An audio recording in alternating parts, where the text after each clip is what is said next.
Olá, querido paz e graça a todos vocês, amados. Que bênção, que alegria, uma satisfação poder estar dando continuação do nosso estudo, da nossa pré-aula para a Escola Bíblica Dominical. Para você que não me conhece, eu sou o Rodrigo Alencar, da Alfabetização Bíblica Online, onde ensino pessoas adultas a ler e escrever de uma forma natural, sem gramática.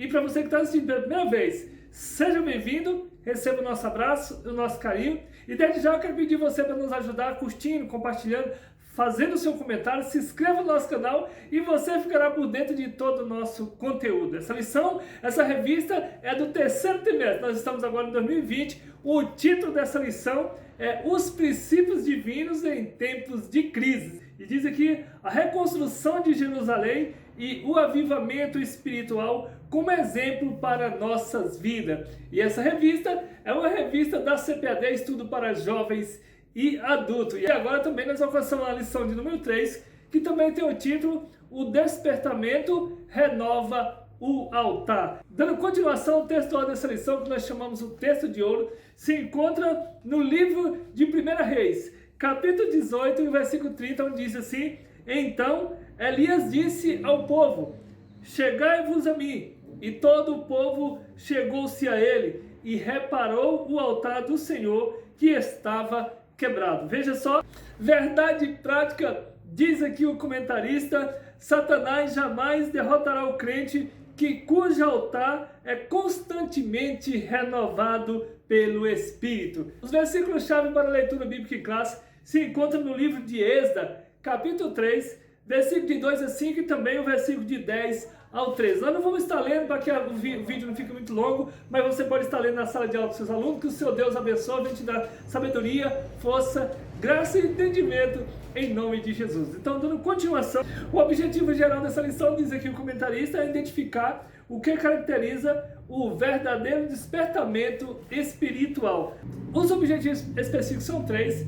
O primeiro tópico, diz aqui o comentarista, elucidar aos alunos o significado do altar para o antigo pacto ou a antiga aliança, né? A velha aliança. O segundo tópico, entender que Cristo é o centro da nossa comunhão com Deus. O terceiro tópico, comprovar que nem todos os despertamentos de hoje têm as características mencionadas de um verdadeiro despertamento. Prosseguindo a nossa lição, o ponto central, diz o comentarista, Cristo é o centro da nossa comunhão com Deus. Dando continuação que na introdução diz o comentarista, nessa lição, iremos meditar sobre um fato que caracteriza o verdadeiro despertamento. Trata-se da necessidade de que os homens passem a sentir de se chegarem mais perto do altar de Deus, a fim de estarem cada vez mais perto de Deus.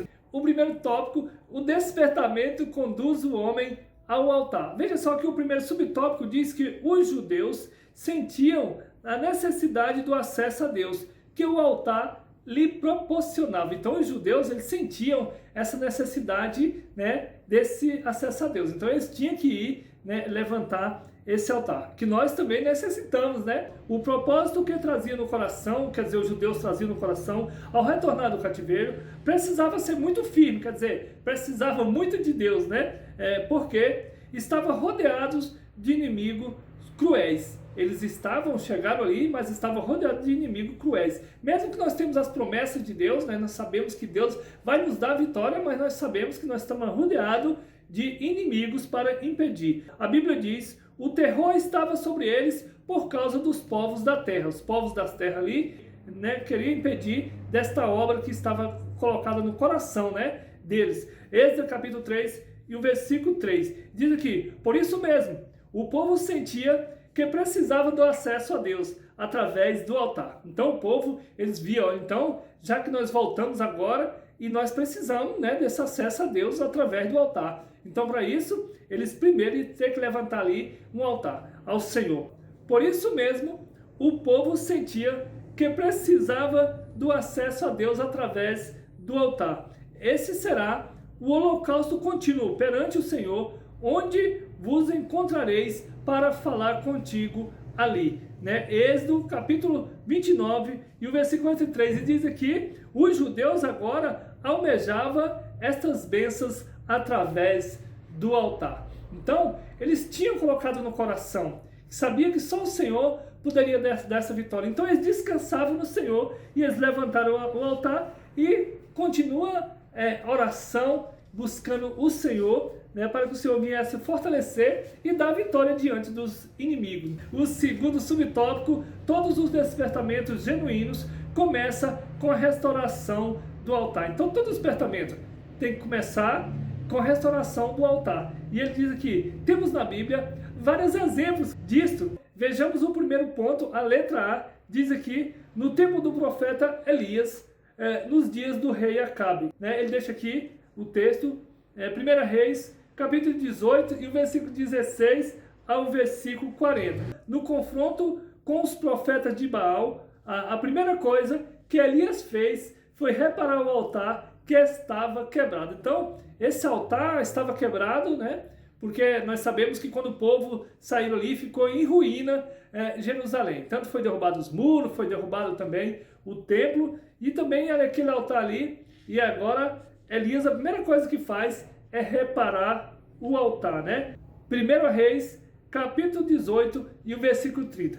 Depois sacrificou sobre ele e orou a Deus. Olha só, Elias então repara o altar, depois sacrificou sobre ele e orou a Deus. E olha o que aconteceu. E o fogo desceu e o povo exclamou, só o Senhor é Deus, só o Senhor é Deus. O despertamento decorreu do concerto ao altar. A letra B, ele diz aqui também que quando o piedoso rei Ezequias assumiu o trono de Judá, veja só, já no primeiro ano do seu reinado, ele abriu as portas da casa do Senhor e a separou. 2 Crônica, capítulo 29 e o versículo 3. Mandou purificar o templo, tirar fora toda a imundícia, purificar o altar do holocausto que havia sido substituído no reinado do seu antecessor, Acaz, né, por um altar construído com modelo copiado de Damasco. 2 Reis, capítulo 16, versículo 10 ao 12. Então, olha só, o rei Ezequias, ele chega ali então e ele separa aquele altar, ele manda, manda purificar, limpar, tirar todas a imundícia que tinha ali, quer dizer, eles tinham feito um altar ali, o rei Acaze, e tinha colocado outros deuses ali também no meio, no altar do Senhor. E ele manda tirar tudo aquilo ali e deixar só para adoração ao Senhor. 2 Reis, capítulo 16, versículo 10 ao 12, ele continua. Quando os sacerdotes sacrificaram sobre o altar santificado, olha só, começou um novo cântico na casa de Deus. 2 Crônica 29, e o versículo 27 ao 28. Então, quando eles ali, os sacerdotes começaram a adorar o Senhor já naquele templo ali, que os sacerdotes se santificaram, fizeram sacrifício ali, naquele altar purificado, então começou um novo cântico a Deus, amém, queridos? E Deus diz aqui, segundo a Crônica 29, versículo 27 ao 28, ele diz, o despertamento levou à separação do altar. Que separação? Levou à separação das coisas que estava sendo contra a vontade do Senhor, que estava na lei do Senhor. E aqui a letra C, ele diz aqui, quando os judeus voltaram do cativeiro, querido, construíram o altar sobre as suas antigas bases. Veja só que aquelas bases que tinham sido derrubadas, na época que o pessoal foi levado ali em cativeiro, pelo rei Nabucodonosor. Então, quando eles voltaram, eles construíram em cima da mesma base que estava ali, do modo como manda a lei. Então, a lei mandava que tinha que construir ali em cima da mesma base, Êxodo capítulo 3 e o versículo 3, e sacrificaram o holocausto ao Senhor. E diz aqui, a alegria foi grande entre os judeus, pois podia de novo sacrificar a Deus e celebrar a festa dos tabernáculos, o culto a Deus havia recomeçado. Êxodo capítulo 3, o versículo 4 e o versículo 5. Síntese do tópico 1. O resumo do tópico 1 diz aqui o comentarista, todos os despertamentos genuínos começam com a restauração do altar. Por isso os judeus sentiam a necessidade de ter acesso a Deus através de um altar restaurado. Glória a Deus, né? Nós também temos essa necessidade, né, queridos? Para isso nós temos que reparar o nosso altar. E como que é nós reparar o nosso altar? É quando nós voltamos ao primeiro amor, né? E adoramos ao Senhor com toda a força, com todo entendimento e de todo o nosso coração. Segundo tópico, Cristo, o centro da nossa comunhão com Deus. Então Cristo, ele é o centro, né, da nossa comunhão com o nosso Deus. E ele diz aqui, naquele tempo, né, onde que era o centro da comunhão com Deus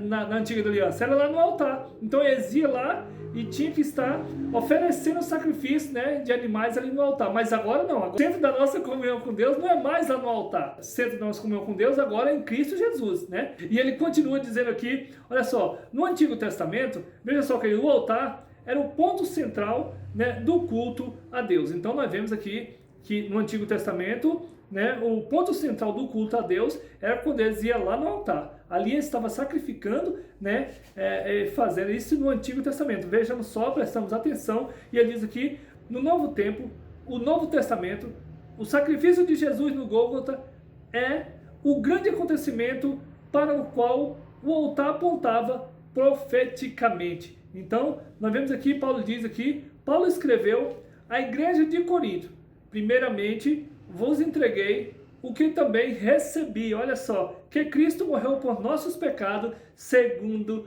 as Escrituras. Então, esse nosso altar ele vai profetizando aqui e falando, 1 Coríntios, capítulo 15, versículo 3. O nosso altar, né, é apontado aqui agora para o Gólgota, para a cruz de Cristo. Ele diz aqui, então, escreveu ainda, porque nada me propus saber entre vós, senão a Jesus Cristo, a este crucificado. Glória a Deus. Então, 1 Coríntios, capítulo 2, e o versículo 2, e também, e 1 ao 17. 1 Coríntios, capítulo 2, e o versículo 2, e ele diz aqui, todas as coisas subsistem por ele. Colossenses, capítulo 1, versículo 17, para que em tudo Jesus tenha a preeminência. Veja só, queridos, Colossenses 1,18, né? Todas as coisas por ele, né? Para que ele tenha a preeminência. E diz aqui, para vós, os crentes também, é preciosa a pedra principal da esquina. 1 Pedro, capítulo 2, e versículo 7, e ele diz aqui, tudo isto porque Jesus, pela sua morte expiatória, ganhou a redenção para todo o mundo. Ele deixa aqui vários versículos, né? Então nós vemos aqui que Jesus, a sua morte expiatória na cruz do Calvário, era para que nós, né, alcançasse a redenção, né, através da sua morte na cruz. E para isso, nós temos que, né, estar atento, observando, né, que esse é o nosso altar. É o quê? É a cruz de Cristo, né? A morte de Cristo na cruz do Calvário. Então, veja só, queridos. Veja aqui, então, queridos, o primeiro subtópico diz que toda a Trindade, né, atuou ativamente na morte expiatória de Jesus. Quem é a Trindade? Nós sabemos que é o Pai, Filho e Espírito Santo, que são um só, né? E tem uma só comunhão. E aqui ele deixa os pontos. A letra A, o Pai Celestial. Antes da fundação do mundo, o Pai planejou a obra redentora com o sacrifício de seu Filho. Olha só, Efésios capítulo 3 e o versículo 6 e 9. Então, antes da fundação do mundo, né, Deus ele tinha já planejado, né, essa obra redentora, né, com o sacrifício do seu Filho na cruz do Calvário para nos salvar. E ele continua, na consumação dos séculos, enviou seu Filho, lá em Gálatas capítulo 4, versículo 4, Evangelho de São João capítulo 3, versículo 16. Ele diz aqui, o Pai participou diretamente do drama do Gólgota. Deus estava participando. Deus já sabia tudo, né? E ele estava participando ali da morte de Jesus, quando ele estava sendo encaminhado ali por cada um que estava julgando, que estava condenando ali, Deus estava acompanhando. 2 Coríntios, capítulo 5, e o versículo 19, a letra B diz que Cristo, o Filho de Deus, veja só que entregou-se a si mesmo em oferta de sacrifício. Então, lá no Antigo Testamento, eles iam lá no altar, porque eles queriam chegar a Deus, eles levavam um animal, fazia aquele sacrifício, né, para receber a graça de Deus ali. E agora, Jesus Cristo que se entregou por todos nós, né? Como sacrifício vivo, santo e agradável a Deus. Efésios capítulo 5, versículo 2, Hebreus capítulo 9 e o versículo 14. Então, quando nós reparamos o nosso altar e nós entendemos, voltamos ao primeiro amor, nós vamos entender e lembrar que Jesus Cristo, né, ele levou nossos pecados sobre o madeiro, né? 1 Pedro capítulo 2 e versículo 24. Então, o sacrifício dele foi levar, morrendo ali na cruz do Calvário. E ali, ele, na morte dele, ele leva todos os nossos pecados. E padeceu para levar-nos a Deus. Esse padecimento que ele teve ali foi para quê? Para nos conduzir a Deus. Mas como que ele vai levar-nos a Deus? Só poderia levar nós a Deus se morresse alguém. Então ele fez isso, queridos. 1 Pedro capítulo 3, versículo 18. Então Jesus, ele só tinha um caminho para ele levar nós a Deus. Qual? Morrer na cruz do Calvário. Então isso ele fez por mim e por você. Então quando nós reparamos no altar, nós voltamos ao primeiro amor, aí nós vamos lembrar, por que nós chegamos a Deus? Como que nós chegamos a Deus? Foi através de Cristo. Mas como que Cristo levou nós a Deus? Ele levou nós a Deus morrendo por nós. Amém, queridos? Então diz que a letra C, o Espírito Santo. Nós vimos o Pai, nós vimos o Filho e agora o Espírito Santo, que são a Trindade, que são um só Deus, né? Diz que ajudou o Filho a vencer todos os obstáculos que se levantaram contra ele. Olha só, até chegar a cruz, né? Até chegar à cruz. Então, veja só aqui, né? Nós vemos já o Pai, o Filho, que é Jesus, e agora o Espírito Santo, que são a Trindade, que é um só, o nosso Deus, uma só comunhão, né? O que um fala, o outro consente, como diz, né? Então, a letra C diz aqui, o Espírito Santo ajudou o Filho a vencer todos os obstáculos que se levantavam contra ele até chegar à cruz. Então, olha só, mas quais eram esses obstáculos que chegavam até Jesus, para ele até chegar na cruz? Era, não faça isso não morre por eles não, eles não merecem. Então esses eram os obstáculos, para ele desistir, porque se Jesus desiste,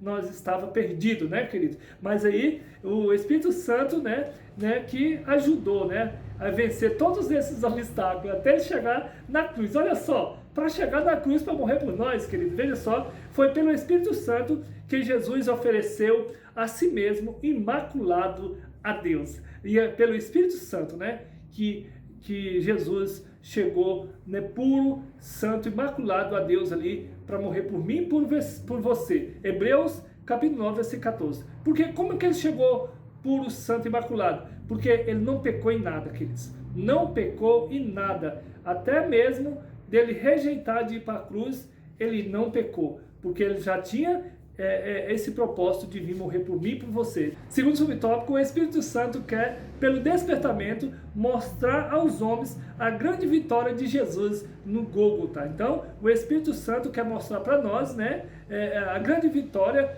por Jesus, né? Por Jesus, que se nós for para chegar a alcançar essa vitória sem ser por Jesus, nós não conseguimos, mas o Espírito Santo, ele nos convence, né, que através de Cristo nós conseguimos e alcançamos essa vitória. E diz aqui que o Espírito Santo, ele quer iluminar o entendimento dos homens para essa grande realidade. Então o Espírito Santo, ele é que vem convencendo nós, né, do pecado, da juízo e da justiça, para essa grande realidade. Qual é a realidade? De nós chegar até Cristo, né? Quando nós chegar a Cristo ali, aí pronto. Aí o Espírito Santo descansa, porque sabe que aí nós estamos seguros, né? Porque aí nós vamos entender, né? Quando ele abrir o nosso entendimento para essa realidade, que é a morte de Jesus na cruz, é que nos leva a Deus. Depois de seres iluminados, suportardes grande combate de aflições. Aí, queridos, quando nós aceitamos Jesus, né? Que o Espírito Santo nos convence, né? Aí nós vamos entender o grande combate, a grande vitória, e também nós vamos ter força para suportar aflições. Vai vir aflição, vai vir grandes pratos para te derrubar da fé, para te tirar o foco dessa salvação, mas o Espírito Santo vai te dar força e vai te encaminhar até você chegar lá no sacrifício de Jesus. Amém, queridos?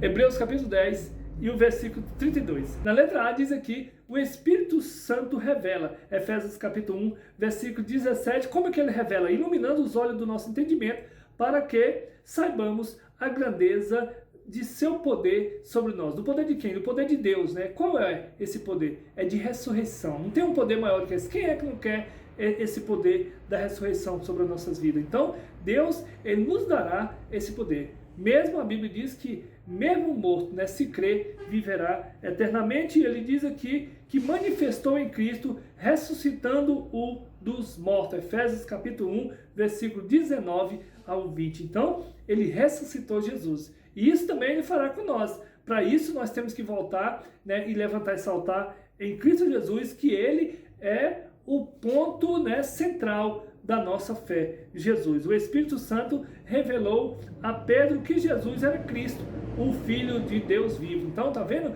que Deus também nos revela, porque Ele revelou para Pedro ali, Ele perguntou para os discípulos e Pedro respondeu: tu és o Cristo vindo de Deus. Então, Ele nos revela, né, a grandeza do nosso Deus. Que a grandeza do nosso Deus é Jesus, queridos. Diz aqui Mateus 16, né, versículo 16 ao 17, e a letra B, ele diz que o Espírito Santo o ensina. O Espírito Santo também, ele nos ensina a profundidade do vitupério da cruz. Ele nos ensina, né? Quando Jesus, na entrada de Emaús, explicava aos seus discípulos o que as Escrituras escreveram sobre a sua morte. Então, ele estava explicando para aqueles discípulos no caminho de Emaús o que tinha acontecido com a sua morte, diz aqui então, e os corações deles ardiam. Olha só, Lucas 24, 32 e 45. Queridos, o Espírito Santo ele nos ensina, e ele nos ensina a nós entender, né, o poder, a maravilha de Deus, Jesus. E Jesus, no caminho de Emaús, ia conversando com os discípulos ali,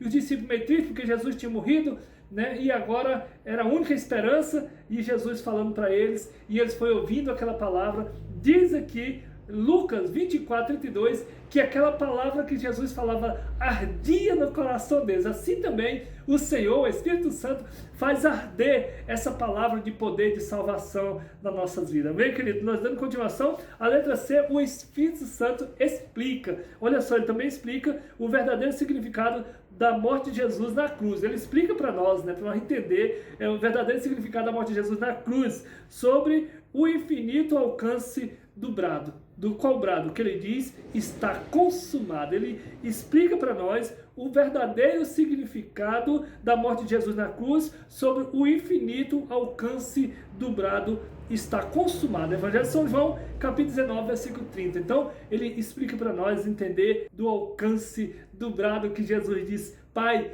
está consumado. Está consumado o quê? Ele venceu por nós, queridos. Então, é isso que está consumado. Então, ele já comprou a nossa salvação. Amém, queridos? Agora é só nós acender o altar e estar sempre nessa esperança e sempre nessa convicção que Jesus irá voltar para buscar a sua igreja, né? Que já estão todos lavados e remidos e comprados com seu sangue. Glória a Deus. No Evangelho de São João, capítulo 19, versículo 30, ele continua: Deus confirmou esta palavra de seu Filho, fazendo rasgar o véu do alto a baixo. Mateus 27, 51. Como é que Deus confirmou isso? Rasgando o véu de alto a baixo.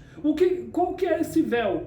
Esse véu é o corpo de Cristo, queridos, que foi furado, que foi partido ali. Quando aquela espada entrou ali em Cristo, fazendo esse vão no corpo dele, ali é o véu que está sendo rasgado para nós poder entrar. Amém, queridos? Glória a Deus. Mostrando à humanidade um novo e vivo caminho que havia sido possível pelo véu, isto é, pela carne de Jesus. Hebreus capítulo 10, versículo 19 e 20. Então, esse novo e vivo caminho. Mas que caminho é esse?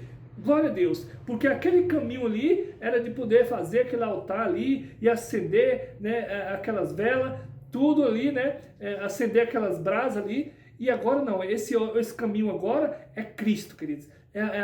É o sacrifício de Cristo por nós. Então, diz aqui Hebreus capítulo 10, versículos 19 e 20. O Espírito Santo, né, ele faz, né, nos entender, ele nos explica isso aí, e você vai entender. É só nós ficar na posição. Jesus, ele deixa para nós, lá no Evangelho de São João, capítulo 8, e o versículo 31. Jesus disse assim: todo aquele que permanecer nos meus ensinos, verdadeiramente serão os meus discípulos. Então, você quer saber? Você quer ser discípulo de Jesus? Tem que permanecer no ensino de quê? Da palavra do Senhor. E ele diz aqui, por meio dessa vitória, ele continua, por meio dessa vitória, os principados e potestades, e ele diz aqui, olha só, por meio dessa vitória, os principados e potestades satânicos foram despojados. Então, quando nós se apegamos a esse nome, a esse poder, a essa fé, então todos a potestade satânica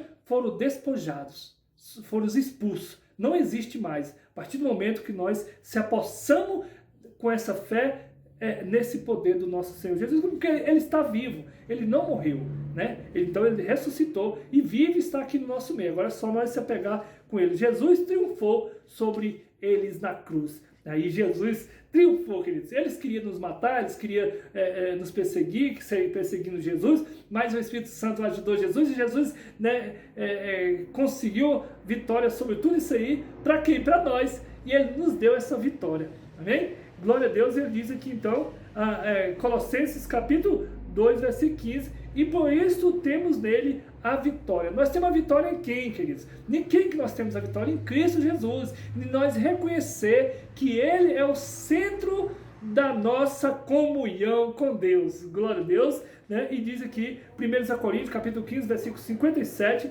também 2 Coríntios, capítulo 2, versículo 14, Romanos 8, 37. Pela fé em Cristo, podemos vencer o mundo. 1 João, capítulo 5, versículo 4, versículo 5. Nós só vencemos o mundo pela fé em Cristo Jesus. Olha só, queridos, ele diz aqui, por causa do brado está consumado. Veja só, por causa do brado está consumado. Aquele grito que Jesus deu na cruz está consumado. Por causa desse brado, a justiça de Cristo agora é oferecida gratuitamente àqueles que crêem em Jesus. 2 Coríntios, capítulo 5, e o versículo 21, também Isaías 53, 11, né? E Gálatas capítulo 2, versículo 16, Atos 13, 39, Romanos 4, 22 ao 25. Dando continuação, a letra D diz aqui, o Espírito penetra todas as coisas, né? 1 Coríntios capítulo 2, versículo 10, então o Espírito penetra em todas as coisas, e ele diz aqui, a luz da glória de Cristo, né, também revelada na cruz, é uma luz que tudo manifesta. Ela manifesta tudo. Se estiver nas trevas, quando a luz chega, ela clareia, né? Então, Efésios capítulo 5, versículo 13, ele diz aqui, quando esta luz ilumina o painel da nossa consciência, como aconteceu com o profeta Isaías, no capítulo 6, no versículo 5 ao 7, veja só, sentimos o grande peso dos nossos pecados e pelo Espírito Santo somos despertados e levados ao arrependimento. Então, quando, né, desperta essa luz, né, que ilumina o painel do nosso entendimento através do Espírito Santo, nós somos despertados, queridos, e aí nós começamos nós mesmos, né, sentir o peso do pecado. E aí nós corremos para Jesus, onde ele diz que vinde a mim todos que estáis cansados e oprimidos e carregados, e eu vos aliviarei, porque meu jugo é suave e meu fardo é leve. Amém, queridos? Então nós corremos para Jesus, porque Ele é que ajuda-nos a carregar esse fardo. Quando Ele diz, né, que toda a condenação Ele levou consigo na cruz do Calvário. Queridos, dando continuação aqui, veja só, a síntese do tópico 2, o resumo do tópico 2, diz aqui que no Novo Testamento, Cristo tornou-se o centro da nossa comunhão com Deus através da sua morte expiatória. Veja só, trazendo a redenção a todos os homens. Não temos mais o altar como o nosso ponto central de culto a Deus, como no Antigo Testamento. Glória a Deus. Dando continuação ao terceiro tópico, cuidado com as imitações. Ele diz aqui, né, o apóstolo Paulo, para nós tomar cuidado, que tem muitas imitações, né, que quer nos confundir com o despertamento que vem de Deus. Veja só, alguns dizem que nem todos os despertamentos de hoje têm as características que são mencionadas nessa lição. Já no tempo dos apóstolos, havia movimentos que realmente tinham alguma aparência de sabedoria em devoção voluntária, humildade e em disciplina do corpo, mas não são de valor algum, senão para a satisfação da carne. Colossenses capítulo 2 e o versículo 23. Continuando, ele diz assim, também em nossos dias aparecem movimentos que são imitações baratas do verdadeiro despertamento. Ele continua dizendo aqui, olha só, muitos desses movimentos empregam técnicas avançadas de dominações psicológicas. Ele continua: estes avivalistas ou especialistas sabem com suas técnicas dominar o auditório e podem fazer o público rir, chorar, jubilar, pular, bater palmas e etc. Olha só, sabe até imitar o batismo no Espírito Santo, ensinando o povo a falar em línguas. São, porém, experiências sem nenhum poder e sem uma menor reverência. Então, veja só a que ponto que chega a pessoa querendo levar o auditório a sentir, né, uma emoção, porque aí não é o poder de Deus. Mas consegue? Consegue sim. Arrasta a multidão e depois essas pessoas saem dali e da porta para fora eles já não sentem mais nada. Mas o verdadeiro avivamento é aquele que a pessoa busca na oração, aquele que a pessoa se quebranteia, aquele que a pessoa olha para dentro dele e vê o peso do pecado que ele está fazendo contra o Senhor. Então, queridos, estamos atentos aí aos avivamentos que não é o avivamento que vem de Deus. Porque o avivamento, né, ele que vem de Deus, ele é um milagre na nossa vida. Glória a Deus. E ele continua dizendo aqui que uma de nossas igrejas sentiu-se obrigada a orientar os irmãos acerca de um movimento que faz de suas reuniões show, né? Com apresentações de cantores evangélicos, fazia ali apresentações, né, queridos? E nós estamos ali, quando nós vamos adorar, buscar o Senhor, com o coração aquebrantado, né? Como o rei Davi, ele diz lá, né, no Salmo de número 51, não aparte-se de mim, Senhor, né? Nós necessitamos do Espírito Santo. E veja só, querido, nesses shows dominam aplausos, vaias, gritos, assobios, bebidas alcoólicas, né? Jovens dançando e se requebrando de modo até mesmo sensual, enquanto os hinos estão sendo entoados. Veja só, cuidado, esse tipo de imitação pode fazer com que a glória de Deus se afaste. Então, com esses rituais, né, que é fora do que quando o povo voltaram lá da Babilônia, que agora eles foram prestar culto ao Senhor, eles prestaram culto ao Senhor do modo que estava na lei, né? Do modo que estava na palavra do Senhor, né? Sem nenhum arrudeio, né? Que era se quebrantar e voltar ao primeiro amor para buscar o Senhor. E ele continua dizendo aqui, olha só, todo movimento feito sem que o Espírito Santo esteja na direção, não podemos prosperar. Então, todo movimento que nós vamos fazer de adoração, de rituais, tem que ser na direção do Espírito Santo. Se você vai louvar, a direção do Espírito Santo. Se você for pular ou dançar, na direção do Espírito Santo. Então, queridos, tudo na direção do Espírito Santo. E para isso nós temos que buscar na oração e também na palavra de Deus, na meditação da palavra do Senhor. Veja só, e aí quando nós estamos de acordo com a palavra do Senhor, né, dirigido pelo Espírito Santo, jamais, né, nós não vamos fazer coisas que não estão de acordo à vontade do Senhor. E ele diz aqui, olha só, é como uma tartaruga deitada de costa, movimentando os pés, mas fica no mesmo lugar. Então, ele fez aqui uma comparação da pessoa que está adorando o Senhor ali, fazendo seus rituais. Ele fez uma comparação de como se fosse uma tartaruga deitada de costas, né, com as pernas para cima, se mexendo as pernas, mas não sai do lugar. Mesmo assim, é a pessoa buscando sem a orientação do Espírito Santo, né, às vezes pulando, dançando, mas não sai do lugar, não prospera. E ele continua dizendo aqui, deixa aqui para nós, né, essa observação. Mantenhamos o Espírito Santo na direção, né, que nós temos que ter, o Espírito Santo que tem que estar na direção. Então, veremos cumprir-se a palavra que diz, vão indo de força em força. Salmo de número 84 e o versículo 7.